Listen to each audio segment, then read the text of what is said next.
Welcome, everyone. This is Jim Thorburn. I'm the president of Rocky Mountain Region Porsche Club. This is the second in our A Conversation With series with Csaba Csere, the former technical director and editor-in-chief of Car and Driver magazine. This time, we're going to focus exclusively on the amazing Porsche 959, in which Csaba road tested in Germany for Car and Driver when it was the hottest car in the world. This is not only a special Porsche, but it was truly one of the first supercars. The photos of Lawrence Kenyon's 959 was taken by RMR member Marv Ross and was featured on the 2009 cover of Panorama to announce the National Porsche Parade at Keystone Resort. What a shot, what a car, what an amazing Colorado setting. With that, I'll now hand off to our host, Dan Carlson. Well, thank you, Jim. What a great introduction. And yes, Marv emailed me this morning to tell me about this photograph. And it was Parade where I saw my first 959 in person. And Kathy Fricke and the event leadership team perfectly positioned the 959 on the Keystone Golf Resort. And I spent the longest time admiring that car because you just don't see them. They're rare.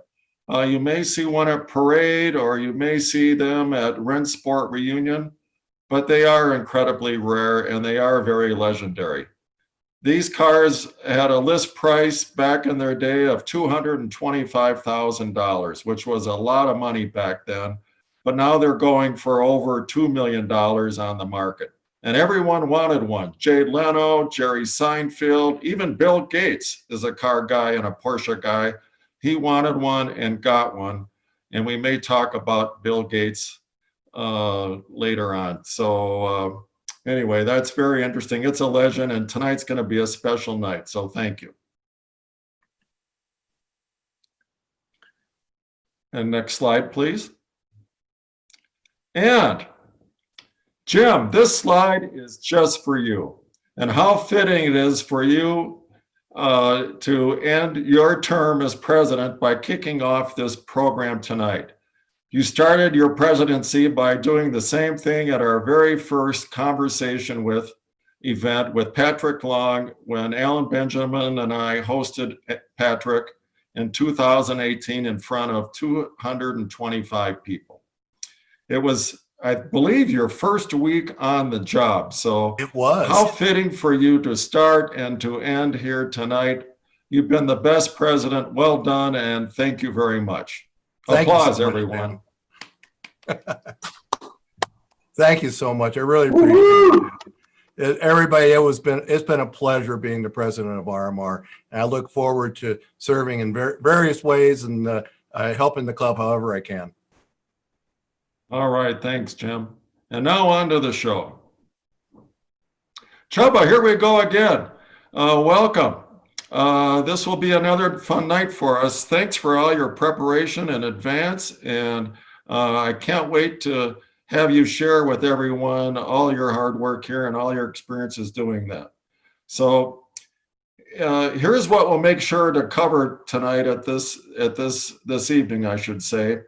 We're going to talk about the introduction of the car to the car world, the 959's technology. We're going to spend a lot of time about the road test he did in then West Germany. And then he's going to talk about the comparison 10 years later to the 1998 911 Turbo S. We'll go through a few comments from the others, and then we'll open it up for questions at the end. And dear friend Hap Henderson, he sent me 12 things that you didn't know about the 959, and we hope to cover all of those 12 things during the presentation or during that Q&A. So I see a green flag in the upper right-hand corner. Let's get started, Csaba. Well, thanks very much, Dan, and thanks very much, Jim. This is an easy one for me because I was very lucky to spend time with this car from the very beginning.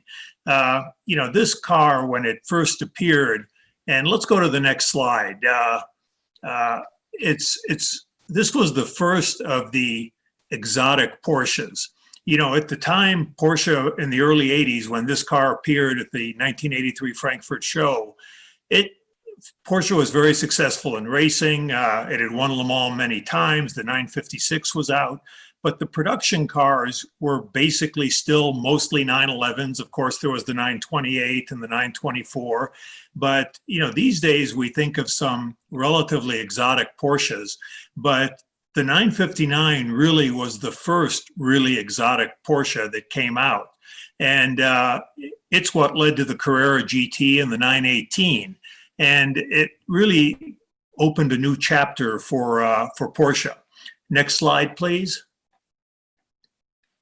The car appeared in the 1983 Frankfurt Auto Show, and in September of 83, I was there, and it was called the Group B concept car. And it was called Group B because it was really conceived as a rally car. And at the time, the top class in world rallying was the Group B class. And these cars were getting steadily more technologically exotic. They were extremely powerful. They were super fast. And Porsche wanted to get into that racing scheme. So they wanted to come up with a car that could compete. And of course, from the Porsche standpoint, could win. So they came up with this Group B concept. And it was clearly 911 based. You can see that. But it has a much smoother, more enveloping bodywork.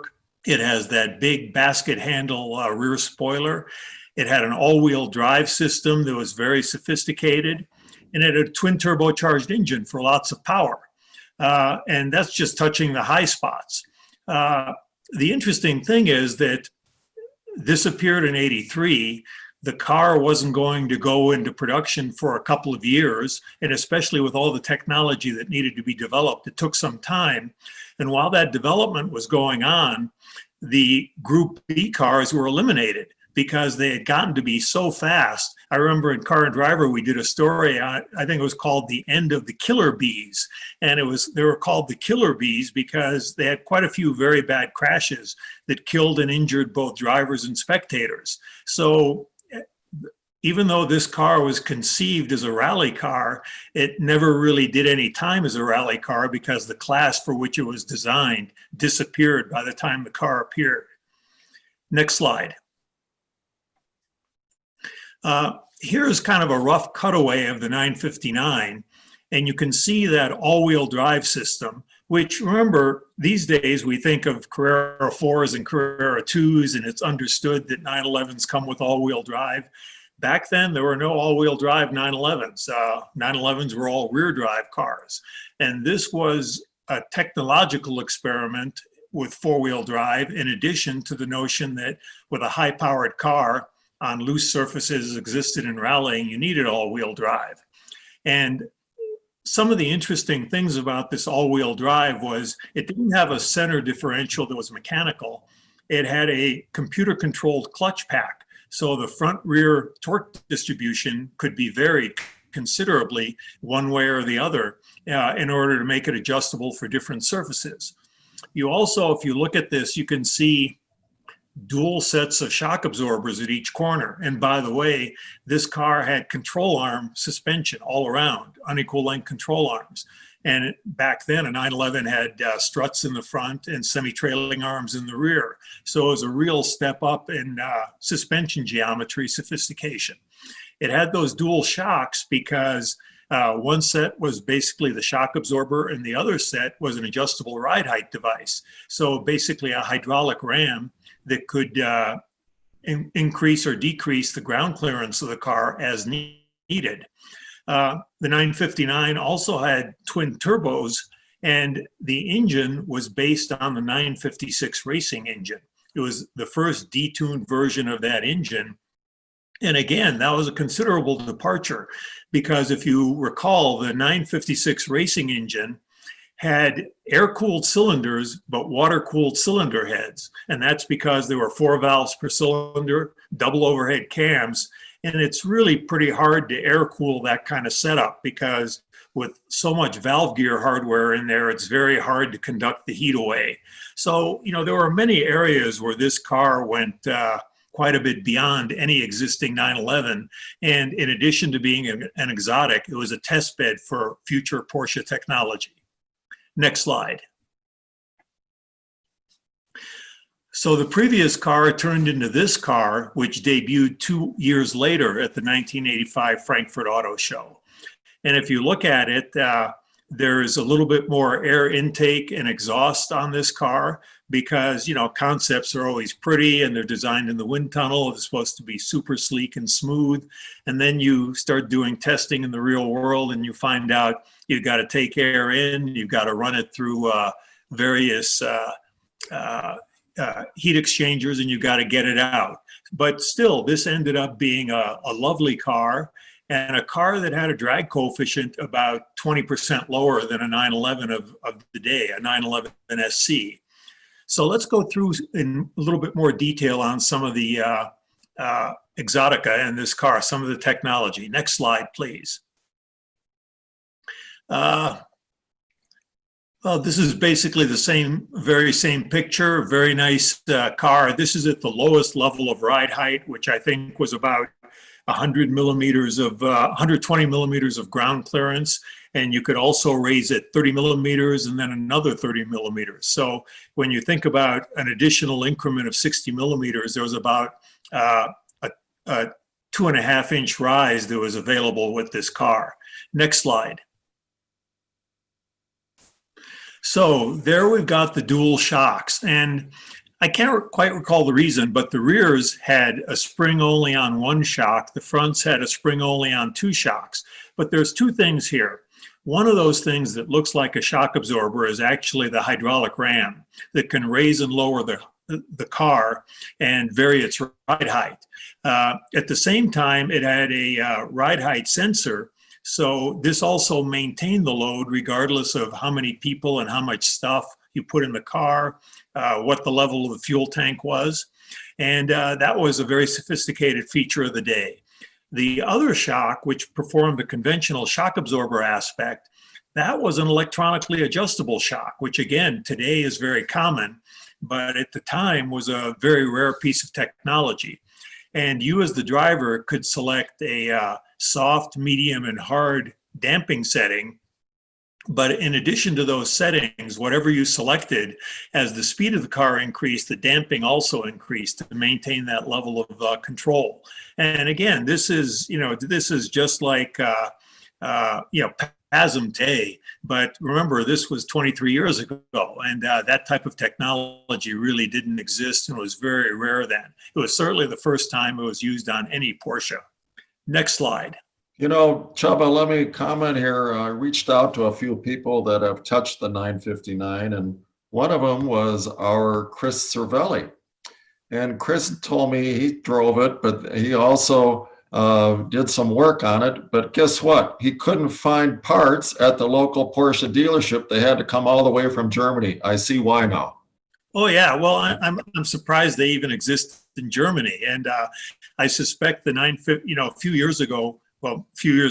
couple of years ago, I think Porsche developed a system where they're now doing 3D printing of parts, including metal parts, using very sophisticated 3D printers, and that's what they're doing for spare parts on some of these cars because the tooling doesn't exist anymore, but the drawings do exist. And so that's one way to supply parts for these cars. Now, another thing the 959 had was sequential turbocharging. And I think it was the first car of any kind that ever had that system. And what that says is if you look at the left side of this picture, basically the turbocharger on the right side of the engine here is shut off. There's a valve in the exhaust that is closed. So all of the exhaust from all 6 cylinders goes into the left side turbocharger. In addition, the output from the left side turbocharger now goes all around and feeds all 6 cylinders. And the idea here is that at low RPM, you don't have enough exhaust flow and enough exhaust energy to really get 2 turbochargers to spin up quickly. So, but you do have enough to get one to spin up quickly. And so that's what they did. And then at 4,300 RPM, those valves opened up and suddenly the second turbocharger cut in. And now you had a whole lot more additional airflow that could produce the horsepower of the engine. And with this, the engine was rated at 450 horsepower DIN, 444 US horsepower at 6,500 RPM, which from a 2.85 liter engine, not a very big engine, was a fair amount of power. And it also made pretty good torque at low RPM. Porsche claimed that in the 2,000 to 3,000 RPM area, by doing this sequential turbocharging, they increased torque by about 50% over what they would have had if they'd run all the exhaust through both turbochargers all of the time. So again, a very sophisticated piece of work, and a very difficult piece of work, because that valve in the exhaust system that shut off one turbocharger at low RPM, that's a difficult valve to do, because the exhaust is very warm on a car like this. It's 1,800 degrees Fahrenheit. So fabricating a valve that will stay reliable and work well over a long period of time is not easy. And it's one of the reasons why this type of sequential turbocharging is not common on gasoline engines today, although it is pretty common on diesel engines. But on diesels, they run a much colder exhaust than colder is the wrong term, less warm exhaust than a gasoline engine does, and that's why it works a little better. This is really quite the technological breakthrough. If you remember the 930, commonly known as the Widowmaker, when you hit the gas, you were pushed to the back seat with that turbo leg eventually, and it was crazy. But this took care of that in some regards, correct? Yes, it took care of it in some regards, but it wasn't perfect. I'll talk about it a little bit more. But basically, when you were at full throttle on this, if you floored the throttle at 3,500 RPM, you got a good push.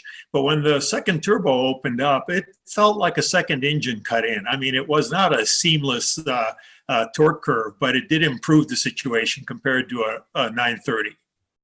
Oh. Next slide. So the 956 based engine, again, this is one of the things that made the car very exotic. A 911 SC of the day or the 930 turbo, had 2 valves per cylinder, a single overhead camshaft, completely air cooled. And the 956 still had the air-cooled cylinders, and you can still see the cooling fan here in conventional 911 fashion.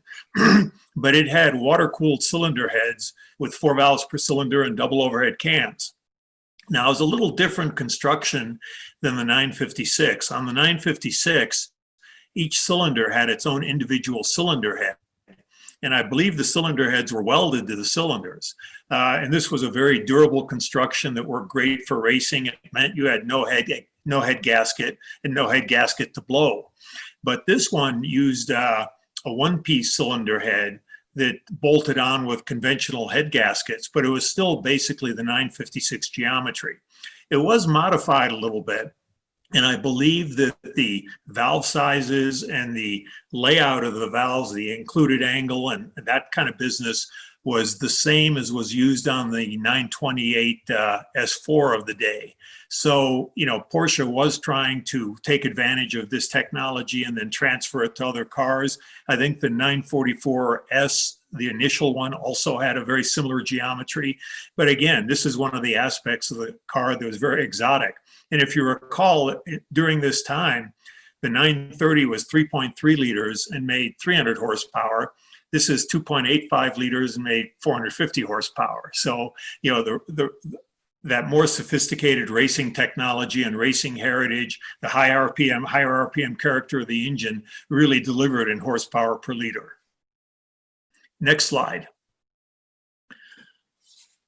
So I mentioned the all-wheel drive, and I mentioned that it had a computer-controlled clutch. Well, on the street car, there was a stalk on the steering column to the right of the steering wheel, and that controlled the programming of the four-wheel drive.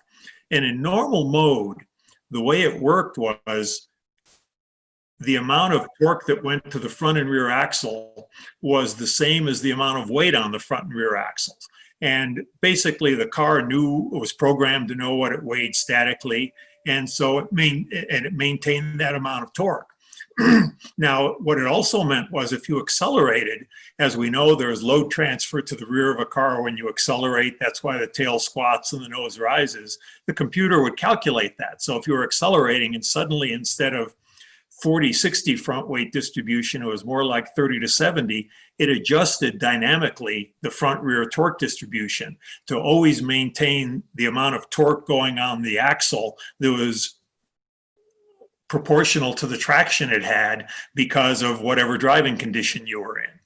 Now, if you wanted to alter that, you could move the stalk one notch up, which I believe they called rain mode or was implied as the rain mode. And the thinking was in rain, you need a little more stability, so we'll give you a little bit more torque to the front end. And as I recall, it was roughly 10% more. So when the car was standing still or at steady state, even though the weight distribution was 40-60, it would be more like 50-50 in rain mode. But again, it would adjust if you accelerated and moved around in order to maintain that sort of 10% differential towards the front bias. Then there was another position up you could move the stalk, and that was more like a snow mode, and that gave you more like a 20% bias towards the front to increase stability. And then there was one more mode, and I believe that locked up locked up the center differential, it locked the rear differential. I can't remember if there was a locking front differential, but that one was really for serious off-road and really terrible traction. But again, that type of sophisticated all-wheel drive where the front rear torque balance was constantly being adjusted to match the dynamic traction of the car was, I mean, it's sophisticated today, let alone back then. And then your ability to bias this and program it for the conditions was really, fantastic technology for the day. Next slide. So what happened in '87, the production car was shown in September of '85 at the Frankfurt show, but it still took a while for production to ramp up. And I think in early '87, they started delivering cars. They had invited some members of the press to drive the car, but just to do a driving impression. But then in the late summer of '87, we got the invitation from Porsche to actually do a road test, put the instruments on it, measure the performance, have the car for a couple of days, drive it wherever we wanted to. But it was in Germany. So at the time at Car and Driver, there were only two of us who actually tested cars. I was one of them, and I got the call and was sent to Germany to do this test. And it was really fantastic. I mean, this was the dream car for all of us. And to be able to do the road test for this car was wonderful. And it just kind of got better. I picked up the car at Weissach, the company's technical headquarters. You can see one of the buildings in the background. You can see an old 928 in there. And here I am in the car in the driver's seat. And the guy next to me is Manfred Bontley, who is the program manager for the car. So he's the one who came out with the car and took me through all the controls and what we needed to do, how everything worked. And, some of the stuff was, again, pretty exotic for the day and exotic for today. For example, you can just see that front wheel. It's got a center cover. There's no lug bolts there. This is a center lock wheel at a time when that wasn't a very common thing. And the torque for that center lock nut was, I believe, 625 foot-pounds. It was some enormous number. So, I said to Manfred, I said, well, you got a torque wrench that's 20 feet long. I mean, how am I going to do this? And he whips out this socket that has a built-in planetary gear set. I mean, the thing was like the size of my fist or a little bit bigger. And it multiplied the torque 5-to-1 or 10-to-1 or some, enormous multiplication that allowed you to produce that necessary 600 foot-pounds without having to have some super long lever. And again, I think those exist today on the GT cars, but at the time, I'd never seen anything like this before. It was just one of the neat things about the car. And, I asked him about what's the best way to get the best performance out of the car. And he told me, and I'll describe that a little bit more in the future.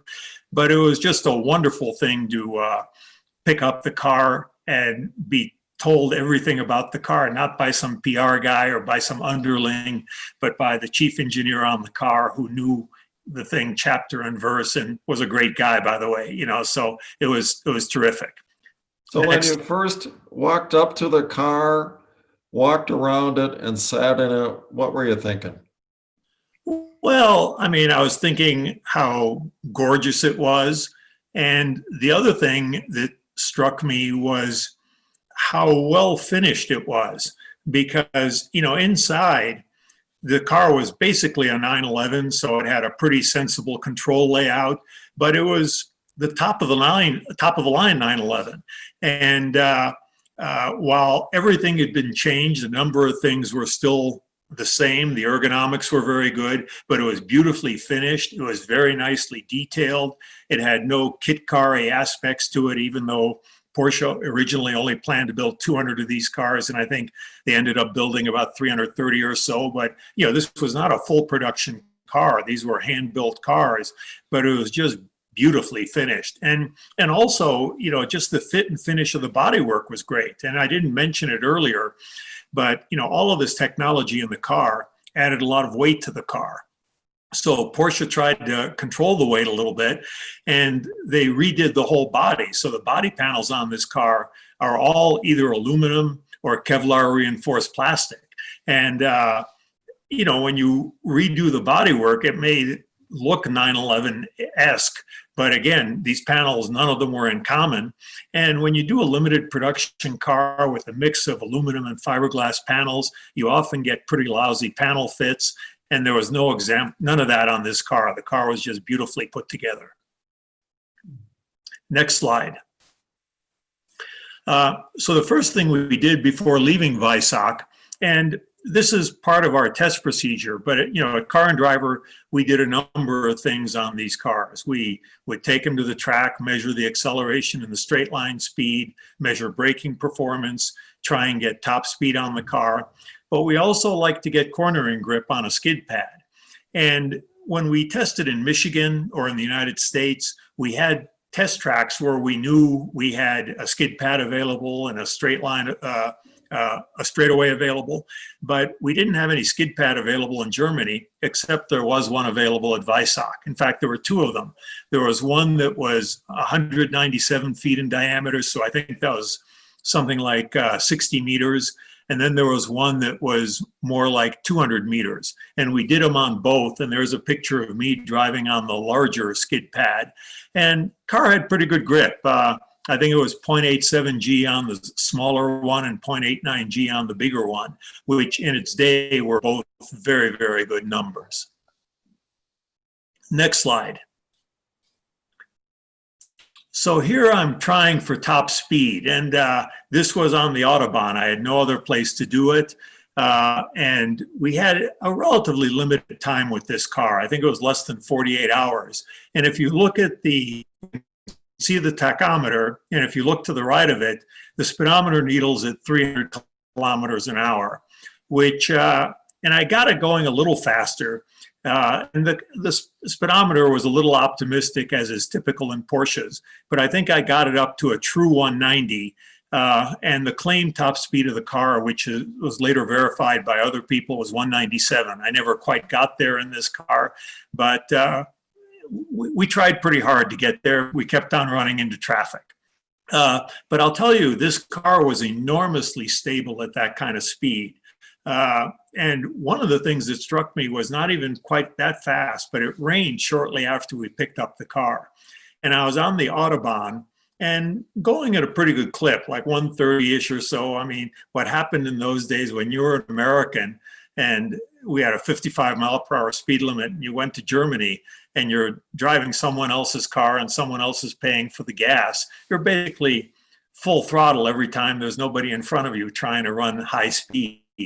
And even in the rain, I remember hitting a puddle in this car at maybe 120, 130 miles per hour, and that just went straight ahead. It was amazingly stable, and that was one of the most fantastic things about the car.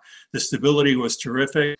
I do remember the steering feel wasn't that great. It had power steering, and I think it was the first 911 base car that had power steering, and it wasn't terrible, but it wasn't as good as the modern power steering is. The car was very comfortable. It rode well. Of course, if we've ever driven in West Germany or Germany, their pavement standards are a little higher than ours. They repave their autobahns when they deteriorate to the condition of a brand new American road. And so things are smooth there. And the car rode very well, was very comfortable in that regard. It wasn't super quiet, and I guess you would expect that because it had pretty hard tires on it that ran high tire pressures. There was a fair amount of engine noise. Next slide. So in those days, we were still using a fifth wheel, as you can see, and I think I may have described this a little bit in the last call, but the fifth wheel attached to the side of the car with a giant suction cup. It was the type of suction cup that is used to move plate glass panels around. It had one of the reasons everybody didn't test at Car and Driver was if you were the tester, you became very sensitive to your fifth wheel and its attachment to the car because the condition of the fifth wheel was not enhanced by falling off the car at above 100 miles an hour. And there was a plunger in this suction cup that you press down to create the suction when you attached it to the car. And there was a little red ring near the top of the plunger. And when you had good suction, it would finally stay down. And the standard procedure was you adjusted the driver's side mirror to look at the fifth wheel. And if you ever saw the red ring come up in the suction cup, you stopped and added more suction to it before the wheel fell off. But again, that was the procedure for measuring acceleration. Next slide. So when I talked to Bontley about getting the best performance out of the car, this is where, there's always a bit of a conflict because on the one hand, I respect this car, I like the car, I don't want to break the car, but my job as technical editor is to extract the maximum performance from the car. So it was actually wonderful to be able to talk to him because I said, I need to do acceleration. How do I get the numbers out of this car without breaking it? So he said, get in the car, move the four-wheel drive controller to the full lockup mode, lock up all the differentials, put it into low gear, which, by the way, I should digress a little bit. It had a 6-speed gearbox at a time that most Porsches had 5 speeds. And first gear was labeled G. And then it was G, and then it was 1, 2, 3, 4, 5, 6, or 5. And that produced the 6 gears. And G stood for Gelände, which means off-road, essentially in German. And some people have said that this was because the car was designed to go off-road in rallies and whatever. But in fact, the first gear wasn't much different than in a regular 911. I was told that there was a Swiss noise pass-by test that you had to run in second gear. And with this sort of crude subterfuge, by calling first gear G, then second gear was called first, and third gear was called second. So you actually did the noise pass-by test at a lower RPM than you would have in the proper second gear, and that's how you got away with it. But I digress. So I locked up all the differentials. He said, put it into the G gear, low gear, wind the engine up to 7,000 RPM, and sidestep the clutch. And sidestep means literally depress the clutch and pivot your heel so the clutch pedal just pops up instantly. And it's the crudest possible form of acceleration. But it's what you had to do with this car. And when you did that, what happened was all 4 tires would light up, all 4 of them. And the car would just take off like shot out of a cannon. And just as the tires would start regaining their grip and stop spinning, by then the engine was on full boost and you could just blast off and basically shift as fast as you could shift. Of course, being a magazine, we have to have pictures of this. And the photographer missed the first picture, so I had to do another one. And he didn't like the second picture either, so I did another one. I ended up doing 6 of these. And to the car's credit, it survived 6 of these. And mind you, the car weighed 3,600 pounds, 35 or 3,600. And with all-wheel drive, I mean, that clutch had to take an incredible beating, and it did it without suffering at all. And by the way, it produced a 0 to 60 of 3.6 seconds, which at the time was the fastest 0 to 60 we'd ever seen. It produced a quarter mile of 12 flat at 116 miles an hour, which also was the fastest quarter mile we'd ever seen at the time. So, this was absolutely landmark performance. Today, it wouldn't raise an eyebrow, and a base Carrera can almost do that. But at the time, this thing was just an absolute rocket. And I did that testing on the back straightaway at Hockenheim that I was available for rent for like $50. It was amazing. And I also ran a few laps around the stadium circuit of Hockenheim, because back then it was a long circuit and there were long straightaways and some very fast corners that don't exist anymore. But I was able to run on the short circuit, and the car was a very good handling car. It pushed a little bit, but you could easily back off the throttle and kill any understeer. And basically the way to drive it was not to run into a corner super hard, and then when you started powering out of the corner, rely on the tremendous traction and power to just rocket out of the corner at the best time. But it was better to get your braking done ahead of the corner and not try and turn in with too much initial cornering power, because then it would just push. Well, and at that time, that kind of speed and doing it that quickly in a 3,600 pound car is absolutely amazing. I think of the 930, what was that, about 2,800 pounds, 2,700 pounds, something like that? Yeah, I think it was those high twos at the time. And well, and all that technology, the double shock absorbers, the all-wheel drive, I think that engine weighed 120 pounds more than a 930 engine did, with all the camshafts and everything else and the heat exchangers. So it was quite remarkable. But again, it had 450 horsepower, and but it took that kind of a launch to get that sort of time. Oh, so this is way ahead of our battery operated cars that are so incredibly heavy. They could just put the batteries in this car and let her rip. Well, there you go. You could just about do that, and maybe get rid of all that mechanical stuff.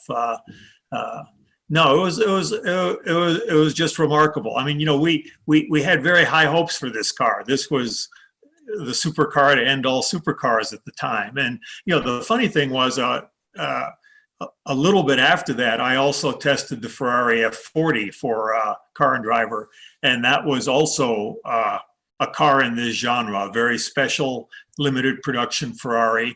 And it couldn't be launched as hard as this car could. And I think it went 12.1 or 12.2 in the quarter, but went 122 miles an hour. So it actually had a better power to weight ratio than this car, because I think it had 470 horsepower and only weighed about 3,000 pounds, but couldn't put the power down as easily as this car could. Next slide.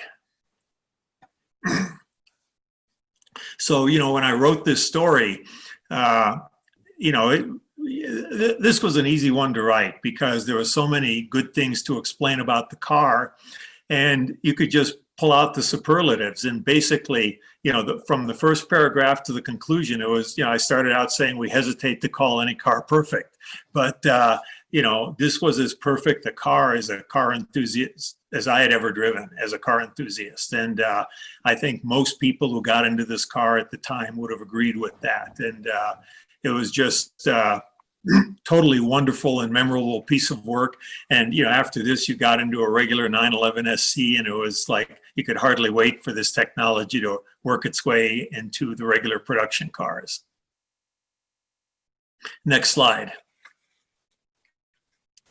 So throw this in because there were a couple of variations on the 959, and in between the introduction of the Group B car, when the Group B rally class went away, Porsche still wanted to do something in the competitive area with this car.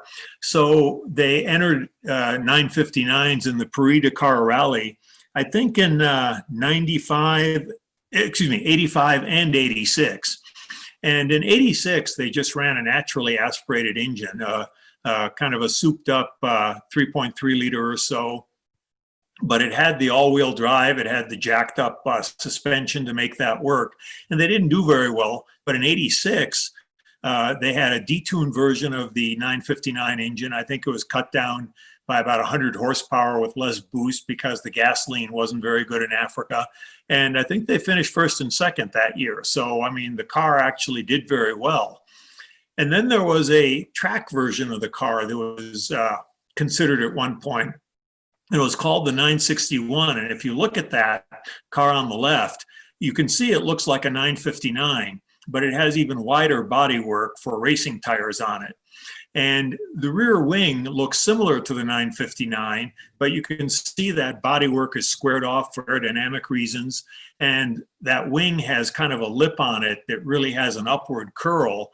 And the center part was also adjustable, so you could increase the angle of attack and fine tune the downforce. And this car, I think it ran at Daytona a few places, ran a couple of other places. And at one point they were considering it for the GTO class in IMSA at the time, but it was a little bit heavy. They couldn't get enough weight out of it. It was still all-wheel drive. And also I think there was not room for tires that were large enough in diameter to really get good sized brakes in it. So this, it never did very well as a circuit racer. And it might have been able to do a little bit better if they'd gotten the right tires for it, but it was also very expensive. I think Porsche was hoping to get $325,000 a piece for the race prep GTO cars. And in that time, in 87, 88, that was a huge sum of money. And it just didn't really fly. But there was an attempt to make a circuit car out of this. Next slide. So we talk about the technology of the 959 and how eventually this filtered its way into production Porsches. And we decided to do a kind of a check on how well that technology did in later cars. And roughly 10 years later, we had done a road test on a 993 twin turbo S model. It was a car we had gotten from Champion Porsche down in Florida. And we tested the car down there. And there was a 959 that was owned by a Canadian enthusiast. I forget who it was. That was being serviced at Champion at the time. And we decided to do a little bit of back-to-back comparison. Now, fortunately, I'd already tested a 959, so I didn't have to subject this poor guy's car to that sort of 7,000 RPM clutch drop, although I, of course, did have to do it to the 911 Turbo S to get its numbers. But we drove them around on the street and also did a performance comparison. And if you look at it, the 959 was still a hair quicker than the Turbo S, but not that much. 0 to 60 was 3.6 seconds for the 959 and 3.7 for the Turbo S. The quarter mile was 12 flat at 116 instead of 12.2 at 114. So the Turbo S was very close. And the truth of it was that at that time, the Turbo S had twin turbo, but none of the fancy plumbing, exhaust plumbing in the 959. And with the twin turbos and the bigger engine, because remember, it had a 3.6 liter engine, not a 2.85 liter engine. It actually had less turbo lag than the 959 and had more low end torque. It was a more satisfying car to drive on the street. And part of that was not only the bigger engine, but if you look at the weight, we weighed that particular 959 and it weighed 3,593 pounds and the Turbo S was 3,390. So it was 200 pounds lighter, had an engine roughly 20% bigger. And even though it was an air-cooled engine and had 2 valves per cylinder, there's the old saying, there's no substitute for cubic inches. It kind of came in there a little bit and it was a more satisfying car to drive. And, you could see that a little bit at Car and Driver, we used to do this, we still do this top gear acceleration. And there's 30 to 50 and 50 to 70. And we literally put the car in 6th gear at 30 miles an hour and floor the throttle and measure the time to 50 miles an hour and then do it from 50 to 70. And as you can see, the Turbo S was rough from 30 to 50 was 2.5 seconds quicker than the 959 was. And that just indicates more low end torque, more instantaneous response.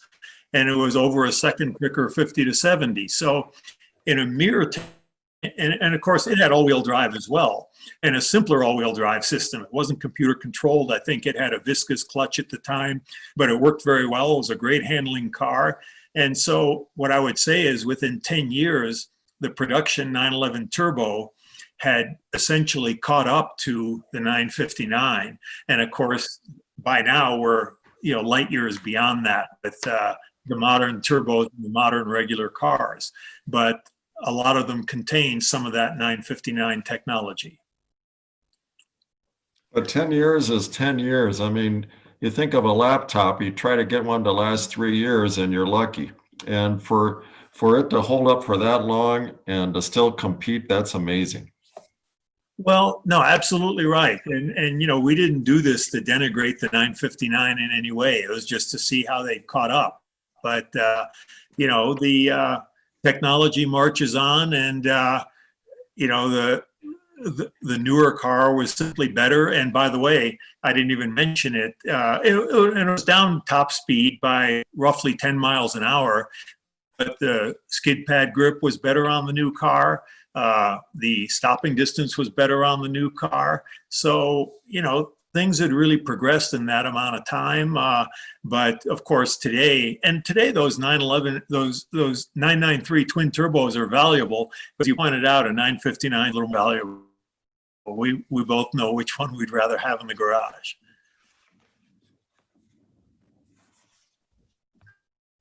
So that's basically kind of taking things through the 959, and I'd be happy to answer questions. I know you've got a few comments from a couple of other guys in there as well, but let's go to questions and discussion if you want. Sure. And before we do that, I'd like to share with some comments that we got from some friends. And the fun of doing this was giving me the opportunity to reach out to a few people that have touched our club and impact us. And so Randy Popes, Patrick Long, and of course our own Alan Benjamin all gave their opinions of the car and what they thought of it. And it was all positive.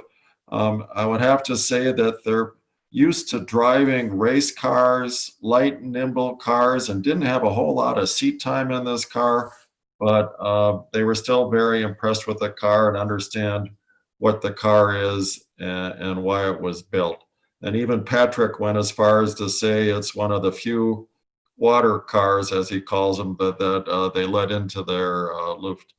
So it's clearly an art form. It's a unique car, and it was way ahead of its time. No question about it. And as we pointed out, it still had the air-cooled cylinders. So, it meets the barest definition of getting into Luft. That's right.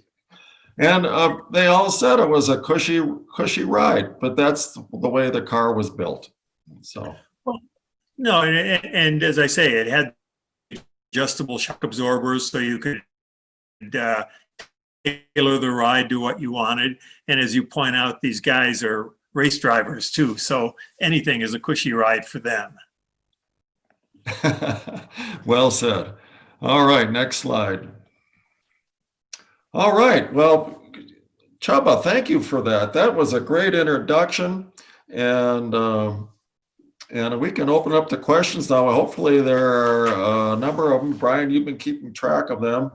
And I read in this list of 12 things you didn't know that this was the first production car that had tire pressure monitors. Is that what you recall? I think it might have been. I can't say that for a fact, But, the technology they were using was something that they developed with the 956 race cars. And it was a little bit different than the modern cars because they had hollow spokes in the wheels. And part of the tire pressure monitoring was, of course, to monitor the tire pressure because of tire leaks. But I guess on the race cars, the wheels were, of course, lightness matters, unsprung weight matters. And so they were very thin spokes. And the tire pressure monitoring system also was an early detection for any cracks in the spokes and gave you some warning that maybe the wheels are about to let go as well. But it was the system that was developed on the 956 that was transferred to this car. Wow. And another thing on the 12 things you didn't know about the Porsche 959 is the Bill Gates story. So Bill Gates bought one and it wound up sitting in the storage area in US Customs for over a decade. The government stance was that the car wasn't legal to import and couldn't be made so. So Bill Gates helped get the law changed to allow cars of unusually high significance to enter the country. And so Bill Gates has one himself. So how about that for a story? Well, no, interesting story. And, I didn't mention it, but, this car was a European only, was a non-American car. It was not designed to meet American emission or crash standards.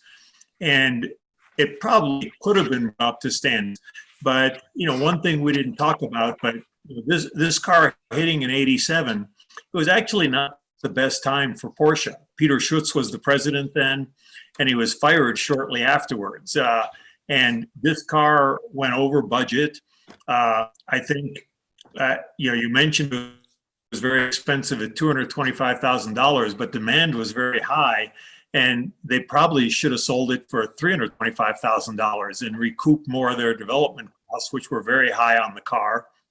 And one of the things that hurt Porsche at the time was, in the early 80s, the West German Deutschmark, and this was pre-Euro days, was roughly 3 Deutschmarks per dollar.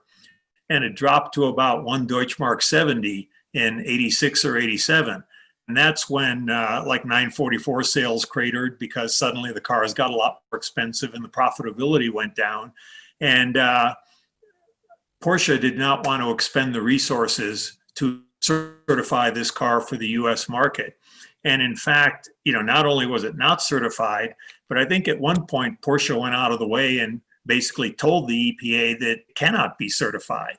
Now, I think a few cars did get certified somehow later on, but as you say, there's that exhibition rule where I believe it's cars that are 25 years old or older can now be brought into the country and actually be licensed for the street, but it has to have some exhibition value, and I can't remember if there's a maximum mileage or whatever. And I believe the Gates car was stored in some EPA sequestered custom house for 20 some years before that law was changed, and he was allowed to take out and license and register it. Wow. I read that he had a 930. He likes the speed, and good for him. So, Brian, I understand you have a handful of questions. Go ahead. Yeah, so we had a couple of questions during the chat. The first was when we were discussing the acceleration testing and the fifth wheel. Scott asked, what was the purpose of the fifth wheel? Like, how did that help you test the acceleration? Well, when you're doing an acceleration test, you have to have something that records the number. So how do I know if I'm driving the car, how long it took to get to 60? I can't very well drive the car and shift it and try and click a stopwatch. I guess I could put a passenger in there and click a stopwatch, but how does he know when we got to 60 miles per hour? The speedometer isn't accurate. The fifth wheel actually had a little interrupter disc on it. It was kind of like the sensor on a wheel today that tells the ABS system what the wheel speed is. And so we had a very accurate measure of the vehicle speed. This went into a dedicated little microcomputer that was programmed to record the time.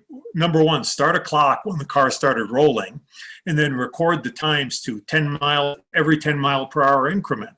So when we were done, we'd spit out this paper tape, and you'd look down there and you see how long it took you to get from the actual instant you started rolling to a true 60 miles per hour with pretty accuracy. And then our procedure was to adjust those times a little bit because engine power varies with atmospheric conditions. On a cold day, the air is a lot denser than on a warm day, and an engine makes more power.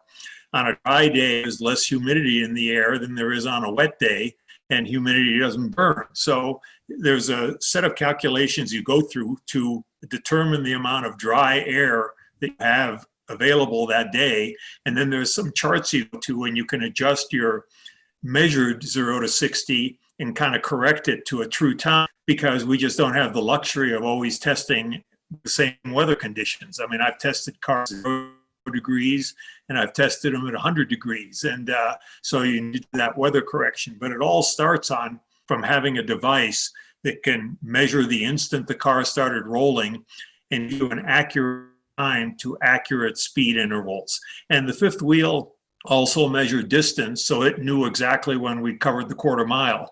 And it was a very easy thing to calibrate. You calibrated the fifth wheel by adjusting the pressure in the tire. And what you did was you'd literally go to a quarter mile track, and you go to the starting line, drive to the finish line, and if it didn't measure 1,320 feet, you adjusted the tire pressure until it did. So, it was a very basic device, but worked very well.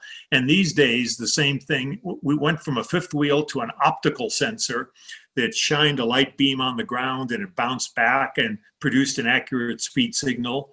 And that was an easier thing to do because the fifth wheel at high speed started running into problems. When you started going over 130 miles an hour, it would start lifting and then it would lose accuracy.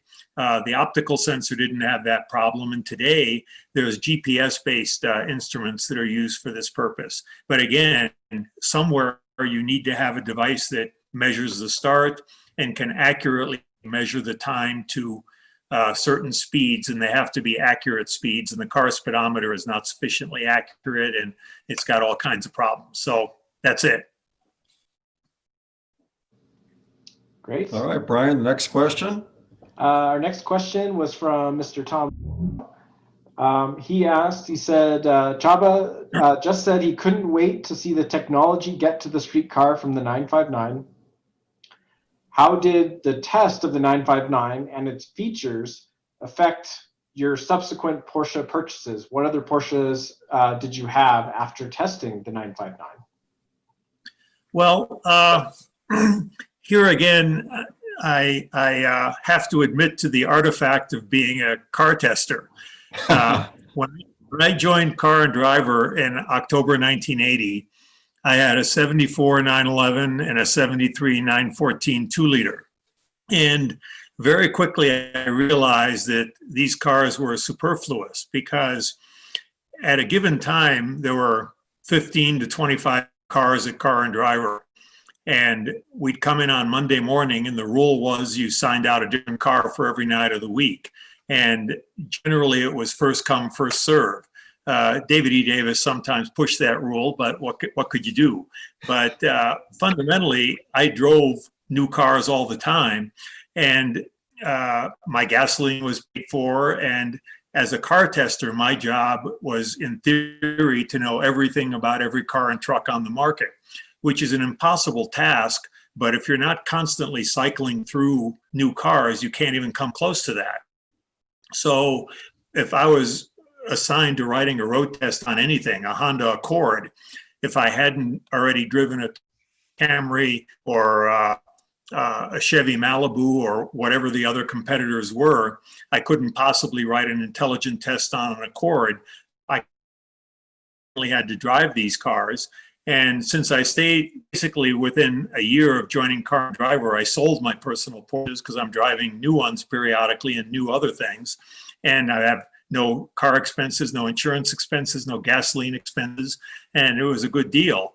And I didn't leave the magazine until 2008. So I didn't really buy Porsches before the 959 or after the 959.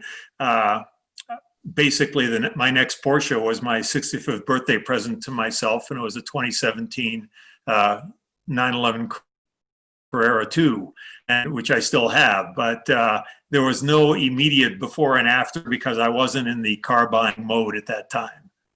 You know, you live in a different world. My company cars were a Gran Torino, a Volare, what else? A Citation. I want to be you when I grow up. Well, I was at the magazine during, the golden years, and we had no internet competition. We were the largest car magazine in the world. The dogs were eating the dog food. Everyone liked the magazine. We had a good time, and it was a lot of fun. And, and it wasn't all driving Porsches and Mercedes and Corvettes and whatever, because Car and Driver tested everything. So there was plenty of work-a-day type of cars. But, it was really a lot of fun to be driving all these different cars all the time. And we got our share of interesting and good cars as well. So, no, it was a lot of fun. And it was even better. I mean, the reality was, if I went on vacation in Europe with my wife, I could just call up Porsche or Mercedes or BMW and request a car, and it would be waiting for me at the airport for however long I needed it. And it was a good life. I do admit. Well, and you have a beautiful Porsche now, and you came over to the right side, so well done there. Good choice. Brian, any more questions? Yep, we got a couple more. So speaking of getting to drive Honda Accords and Toyota Camrys, our next question is from Thomas, and he wanted to know, Csaba, what's the most exciting sports car you have ever driven and why?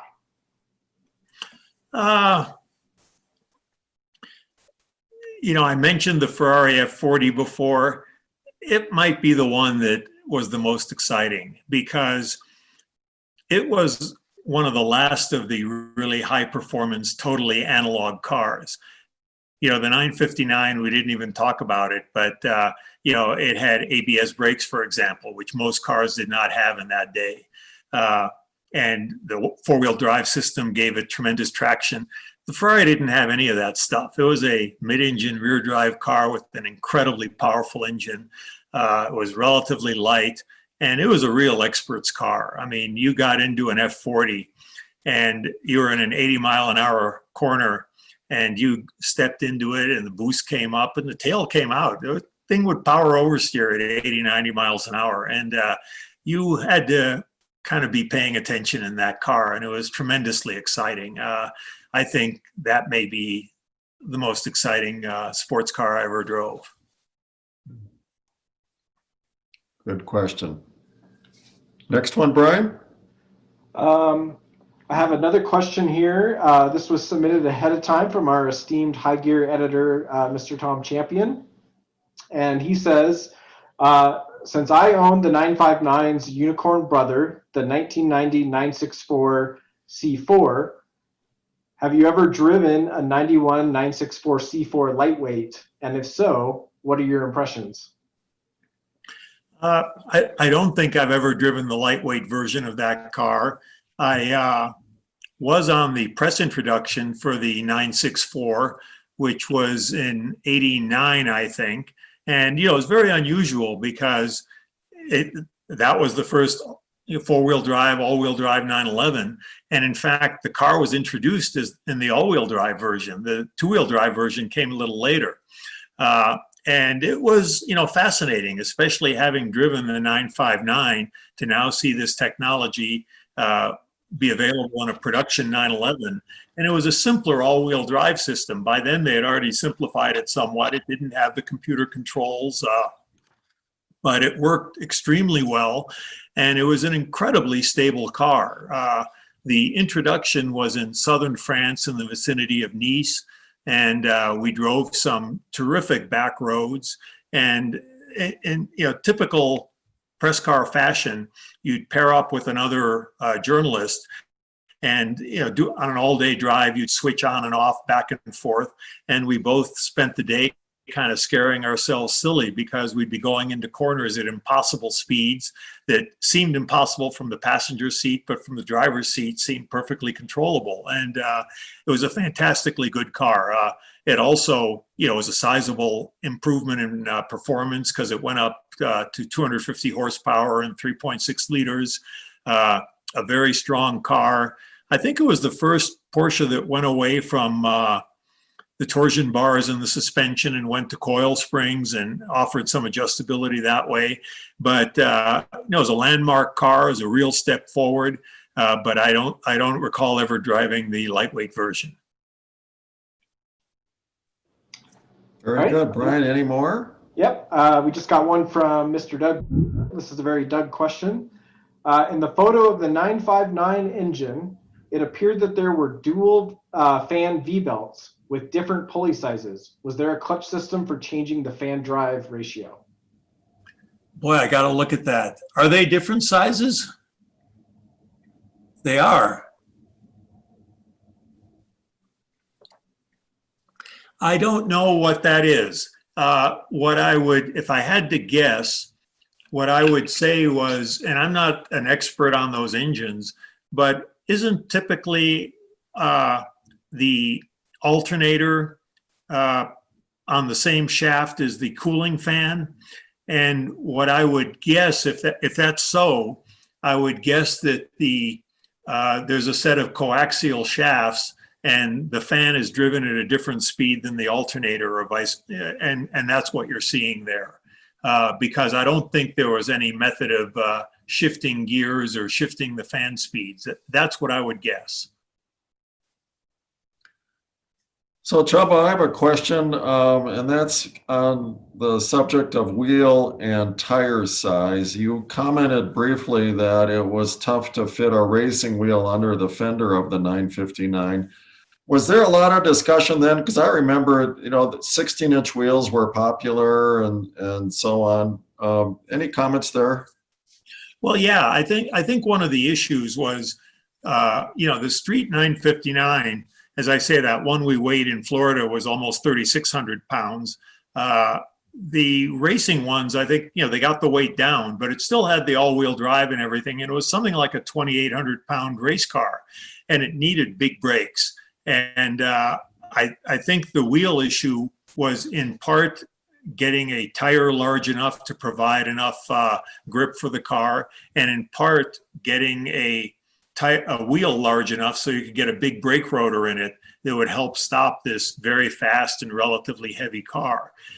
Because when they did that racing version, they increased the compression ratio, they upped the boost. I think they did some hotter cams in it, and they got it up to something like 680 horsepower. So, it was a very fast car, and stopping a 680 horsepower, 2,800 pound car takes a fair amount of brakes. And I think, things like the RSRs and the 935s of the 70s, I think they weighed in the low 2000s, not in the high 2000s. And I think that was part of the issue.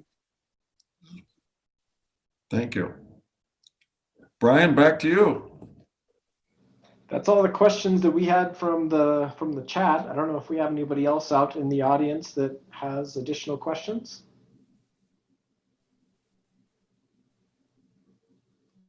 All right. Well, Csaba, anything else that you think we missed or you'd like to comment on before we end? No, I think we pretty much covered it. It's I still look back on it as one of the high points of my career, being able to test that car and having the whole experience with it in West Germany, and being able to walk away from that test with a car in one piece, because you always do worry about that kind of thing in cars like that. I had a question. Tom Champion here. Did you ever have to monkey with the adjustable braking knobs on the dash? I don't think the production car had those.